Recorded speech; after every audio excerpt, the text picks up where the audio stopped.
ಕತೆಗೋಚಿ YouTube ಚಾನಲ್ಗೆ ಎಲ್ಲರಿಗೂ ಸ್ವಾಗತ.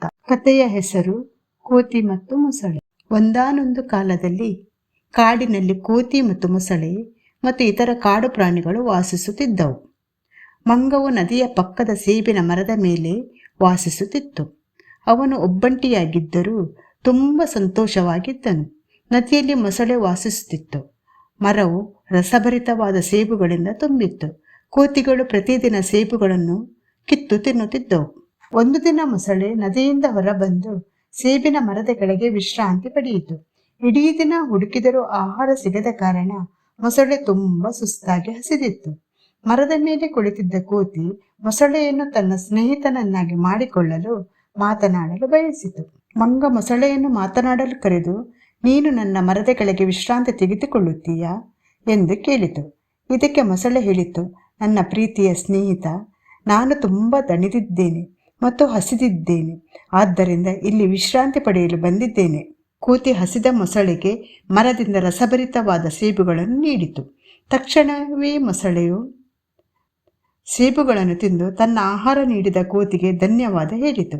ಶೀಘ್ರದಲ್ಲೇ ಮಂಗ ಮತ್ತು ಮೊಸಳೆ ಎರಡು ಉತ್ತಮ ಸ್ನೇಹಿತರಾದರು. ಮೊಸಳೆ ಪ್ರತಿದಿನ ದಡಕ್ಕೆ ಬರಲು ಪ್ರಾರಂಭಿಸಿತು ಮತ್ತು ರಸಭರಿತವಾದ ಹಣ್ಣು ಮತ್ತು ಕೋತಿಯ ಸ್ನೇಹವನ್ನು ಆನಂದಿಸಿತು.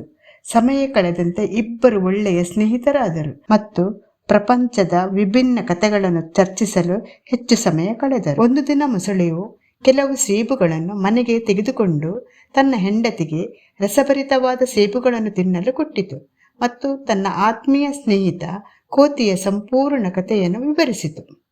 ಆ ರಸಭರಿತವಾದ ಸೇಬುಗಳನ್ನು ತಿಂದ ಮೊಸಳೆಯ ಹೆಂಡತಿ ಬಹಳ ಸಂತೋಷಪಟ್ಟು ಒಂದು ಉಪಾಯವನ್ನು ಯೋಚಿಸಿದಳು.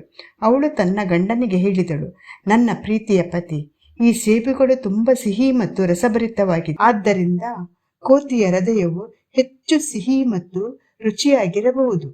ದಯವಿಟ್ಟು ನನ್ನ ಊಟಕ್ಕೆ ಕೋತಿಯ ಹೃದಯವನ್ನು ತಂದುಕೊಡು. ಮೊಸಳೆಯು ತನ್ನ ಹೆಂಡತಿಯಿಂದ ಅಂತಹ ಮಾತುಗಳನ್ನು ಕೇಳಿ ಆಘಾತಕ್ಕೊಳಗಾಯಿತು ಮತ್ತು ದುಃಖವಾಯಿತು. ಮೊಸಳೆಯು ಹೇಳಿತು, ನನ್ನ ಪ್ರೀತಿಯ ಹೆಂಡತಿ, ದಯವಿಟ್ಟು ಅವನ ಹೃದಯವನ್ನು ಕೇಳಬೇಡ. ಕೋತಿ ನನ್ನ ಆತ್ಮೀಯ ಸ್ನೇಹಿತ ಮತ್ತು ನಾನು ಅವನನ್ನು ಹೇಗೆ ಕೊಲ್ಲುವುದು ಅಥವಾ ಮೋಸ ಮಾಡುವುದು?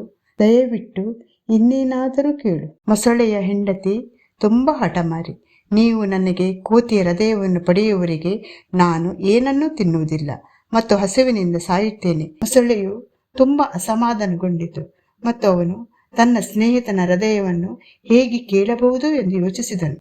ತನ್ನ ಸ್ನೇಹಿತನನ್ನು ತಲುಪಿದಾಗ ಮೊಸಳೆಯು ಹೇಳಿತು, ನನ್ನ ಪ್ರೀತಿಯ ಸ್ನೇಹಿತ, ನನ್ನ ಹೆಂಡತಿ ನಿನ್ನನ್ನು ಮನೆಗೆ ಊಟಕ್ಕೆ ಕರೆದಿದ್ದಾಳೆ.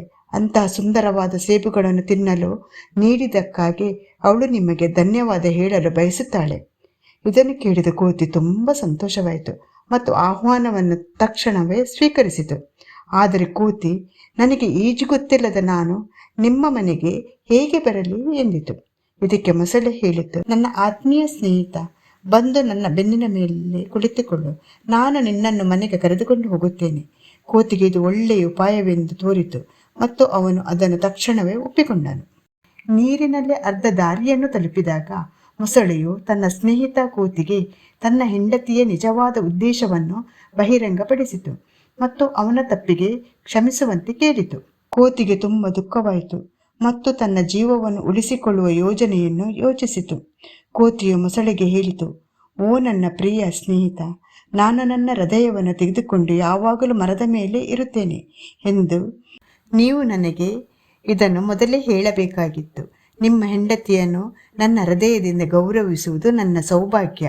ಆದರೆ ಇದಕ್ಕಾಗಿ ನೀವು ನನ್ನನ್ನು ಮತ್ತೆ ಮರದ ಬಳಿಗೆ ಕರೆದೊಯ್ಯಬೇಕು. ಮೂರ್ಖ ಮೊಸಳೆಯು ಕೋತಿಯನ್ನು ಮರಕ್ಕೆ ಹಿಂತಿರುಗಿಸಲು ಒಪ್ಪಿಕೊಂಡಿತು.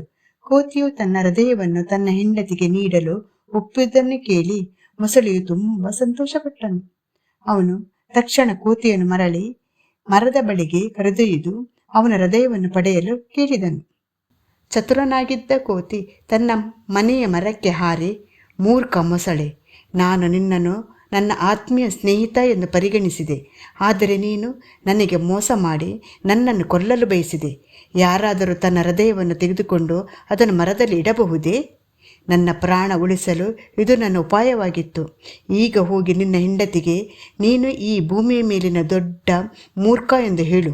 ಇನ್ನೆಂದಿಗೂ ನನ್ನ ಮರದ ಹತ್ತಿರ ಬರಬೇಡ ಎಂದನು. ಒಳ್ಳೆಯ ಸ್ನೇಹಿತನನ್ನು ಕಳೆದುಕೊಂಡ ಮೊಸಳೆಗೆ ನಾಚಿಕೆಯಾಯಿತು ಮತ್ತು ತುಂಬಾ ದುಃಖವಾಯಿತು. ಮೊಸಳೆ ಮನೆಗೆ ಹಿಂತಿರುಗಿ ತನ್ನ ಹೆಂಡತಿಗೆ ಇಡೀ ಕಥೆಯನ್ನು ಹೇಳಿದನು. ನೈತಿಕತೆ: ಮನಸ್ಸಿನ ಉಪಸ್ಥಿತಿಯು ಉತ್ತಮವಾಗಿ ಕಾರ್ಯನಿರ್ವಹಿಸುತ್ತದೆ. ಮೂರ್ಖ ಸ್ನೇಹಿತನಿಗಿಂತ ಬುದ್ಧಿವಂತ ಶತ್ರು ಉತ್ತಮ. ಇದು ಕತೆ ನಿಮಗೆ ಇಷ್ಟವಾದಲ್ಲಿ ಕಥೆಗೋಚಿ ಚಾನಲ್ಗೆ ಸಬ್ಸ್ಕ್ರೈಬ್ ಮಾಡಿ ಮತ್ತು ಲೈಕ್ ಹಾಗೂ ಶೇರ್ ಮಾಡಿ.